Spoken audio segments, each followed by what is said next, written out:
আসসালামু আলাইকুম এভরিওয়ান। হেনার সংসার ইউটিউব চ্যানেল থেকে আলো ঝলমলে মিষ্টি একটা দিনের শুভেচ্ছা জানাচ্ছি। আমার গোলাপ গাছের গোলাপের পাপড়িগুলো ঝরে পড়ে যাচ্ছিল, আর আমি অনেকগুলো পাপড়ি তুলে নিয়েছি। এগুলো কিন্তু ট্রেতে করে রোদে দিয়ে এসেছি। এখন চলে এসেছি কিচেনে। আজকের ভিডিওতে আমি আপনাদের সঙ্গে শেয়ার করব রোজার মাসে আম দুধ খাওয়ার জন্য আমি কোথা থেকে এত বড় পাকা আম কিনে নিয়ে এসেছি। আর সেই জায়গাটা যদি আপনি চিনতে চান তাহলে কিন্তু ভিডিওর শুরুতেই একটা লাইক দিয়ে আমার পুরো ভিডিওটা কন্টিনিউ করবেন। আমি আজকে বাসার নিচে থেকে এই যে তাজা তাজা জিএল মাছগুলো কিনে নিয়ে এসেছি। আর জিএল মাছ যেহেতু তাজা থাকলে কোটা যায় না, তাই আমি অনেক পরিমাণে লবণ দিয়ে মাছগুলোকে রেখে দিয়েছিলাম। আর পরবর্তীতে খুব সহজে অল্প সময়ে জিএল মাছগুলো পরিষ্কার করে নিয়েছি। আসলে অনেকেই মনে করে জিএল মাছ পরিষ্কার করা অনেক কষ্টের একটা বিষয়, তবে আমি খুব সহজভাবে জিএল মাছগুলো পরিষ্কার করে নিয়েছি, আর সেটাও পরবর্তীতে আপনাদের সঙ্গে শেয়ার করব। আমি আজকে দুইভাবে জিএল মাছ পরিষ্কার করেছি। একটা একদম সাদা করে ফেলেছি, আর একটা থেকে কিন্তু চামড়াটা ছাড়িয়ে ফেলেছি। দুইটা পদ্ধতি খুব ইজি একটা পদ্ধতি। আমি মাছগুলোকে পানি ঝরিয়ে যেটা রান্না করব সেটা বাইরে রেখে আর বাকি মাছগুলো ফ্রিজে রেখে দিয়েছি। এরকম তাজা তাজা জিএল মাছের ঝোল খেতে কিন্তু অনেক মজা হয়। রোজা রেখে এরকম মাছের পাতলা ঝোল করে সেহরিতে খেয়ে দেখবেন, খুবই ভালো লাগে। মাছগুলো যখন কিনছিলাম তখন এই সিমের বিচিগুলো কিনে নিয়ে এসেছিলাম। সিমের বিচি দিয়ে যে কোনো মাছ দিয়ে খেতে কিন্তু অনেক ভালো লাগে, তবে ওগুলো পরিষ্কার করা অনেকটাই কষ্টের। আজকে আমি একটু নিজের কাজের জন্য বাহিরে যাব, যার কারণে অফ ক্যামেরাতেই সব কাজ গুছিয়ে নিয়েছি। আর এখন তাজা তাজা জিএল মাছ দিয়ে মূলা দিয়ে একটা ঝোল করেছি। এটা কিন্তু খুবই পাতলা একটা ঝোল, আর এই ঝোলটা খেতে অসম্ভব মজা হয়েছিল। কারা কারা এরকম পাতলা ঝোল পছন্দ করেন তাজা মাছ দিয়ে আমাকে কমেন্টস করে জানাবেন। আপনাদের কমেন্টসগুলো পড়তে আমার কাছে খুব ভালো লাগে। এই তো দেখেন, একদমই ফাইনাল লুকটা শেয়ার করছি। এই মুহূর্তে কার কার খেতে মন চাচ্ছে। আমি জানি আমার অনেক আপুদেরই এরকম পাতলা ঝোল পছন্দ। আসলে এটা সবারই পছন্দ। রোজাকে সামনে রেখে আমরা কিন্তু অনেকেই অনেক ধরনের প্রিপারেশন নিচ্ছি। অনেকেই আছে রোজার দিনে সেহরিতে দুধ ভাত খেতে খুব পছন্দ করে, তার সঙ্গে কেউ পাটালি গুড় রেখে দেয়, কেউ কলা দিয়ে খেতে পছন্দ করে, কেউ আম দিয়ে খেতে পছন্দ করে। আমার কিন্তু আম দিয়ে খেতে ভালোই লাগে। আমার কাছে মনে হয় জাতীয় ফল কাঁঠাল না হয়ে আম হলে খুব ভালো হতো। আমি একটু আমার কাজে যেহেতু বাহিরে গিয়েছিলাম, আর সেখানে দেখলাম অনেক বড় একটা দাঁড়িপাল্লার মিছিল হচ্ছিল, সেটাও আপনাদের সঙ্গে একটু শেয়ার করে দিলাম। আর এখন দেখেন আমি আম কিনতে গিয়ে আরও সঙ্গে কি কি কিনে নিয়ে এসেছি।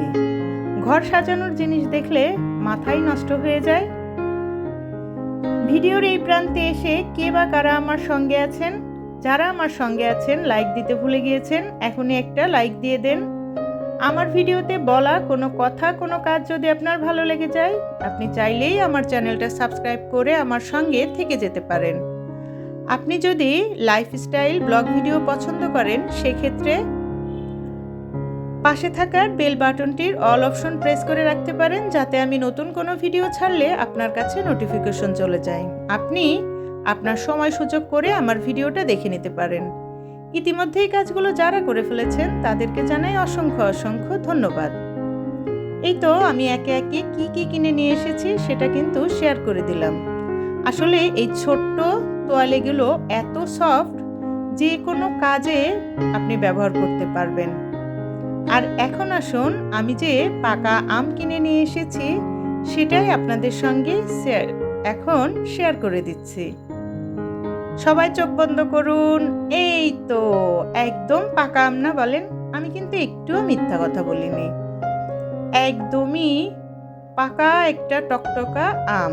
এই আমের কিউট বাটিটা দেখে আমার যে কি পছন্দ হয়ে গিয়েছিল, সঙ্গে সঙ্গে আমি এটা আমার নিজের করে নিয়েছি। আসলে রোজা রেখে আমি কিন্তু আম দিয়ে দুধ দিয়ে ভাত খেতে খুব পছন্দ করি। যেহেতু এখন আমের সিজন না, তো চিন্তা করেছি এই আমের বাটিটার ভিতরে কিছু ভাত নিব, একটু দুধ নিব, আর ভাতগুলো খাবো আর ফিল নিব যে আমের ভিতরেই খাচ্ছি, যেহেতু তার মানে আম দুধ দিয়ে খাচ্ছি। কি বলেন, আমার ধারণাটা কি একদমই ব্যতিক্রম হয়েছে? অনেকেই বলে না যে যখন যেটা নেই সেই তৃপ্তি মেটানো, এই আর কি।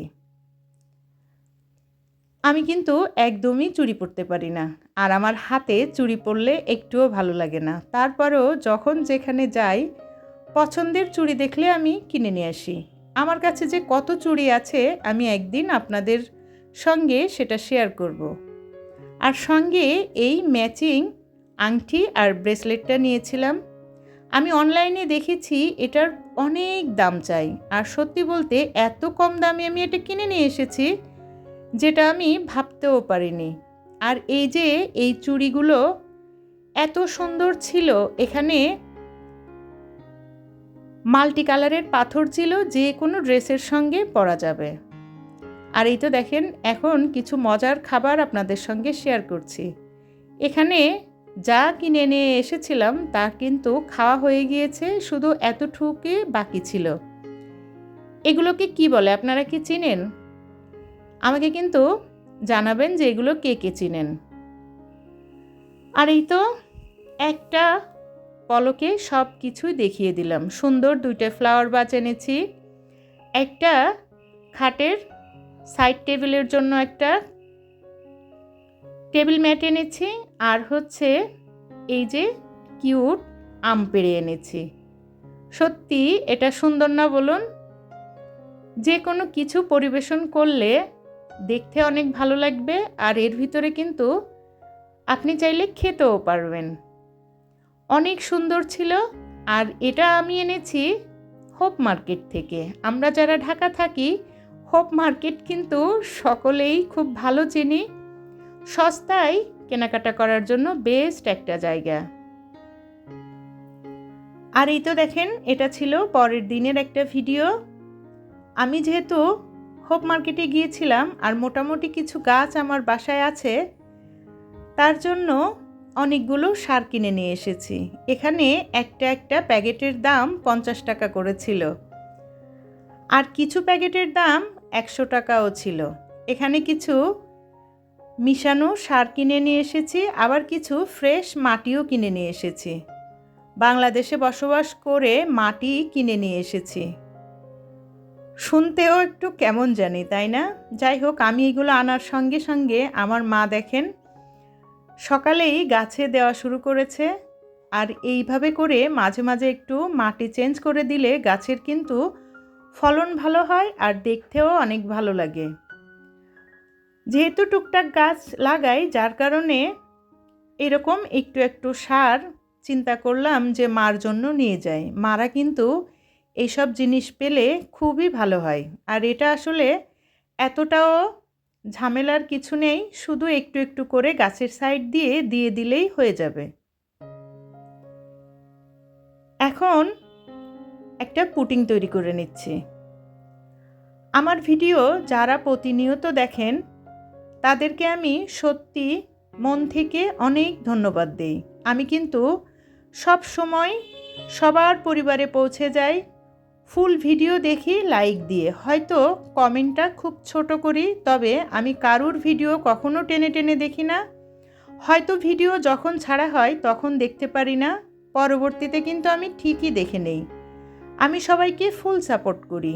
আমি চাইবো আমার মিষ্টি মিষ্টি আপু ভাইয়েরাও আমাকে ফুল সাপোর্ট করবেন। আর যারা আমাকে বন্ধু করে নেবেন, আপনারা শুধু 24টা ঘন্টা অপেক্ষা করবেন। আমি কিন্তু 24 ঘন্টা পরে আপনাদেরকেও বন্ধু করে নেব, কারণ আপনাদের ভালোবাসা ছাড়া আমি কিন্তু একা একা পথ চলতে পারবো না। যারা অল্প সময়ে একা একা পথ চলা শিখে গিয়েছে, আমি মনে করি তাদের কপাল খুব ভালো। উপরওয়ালার একটা রহমত তাদের উপরে আছে। একটা সময় হয়তো আমাদের উপরেও সেই রহমত চলে আসবে। আজকে অনেক বকবক করেছি, এখান থেকেই বিদায় নিচ্ছি। আল্লাহ হাফেজ, আসসালামু আলাইকুম।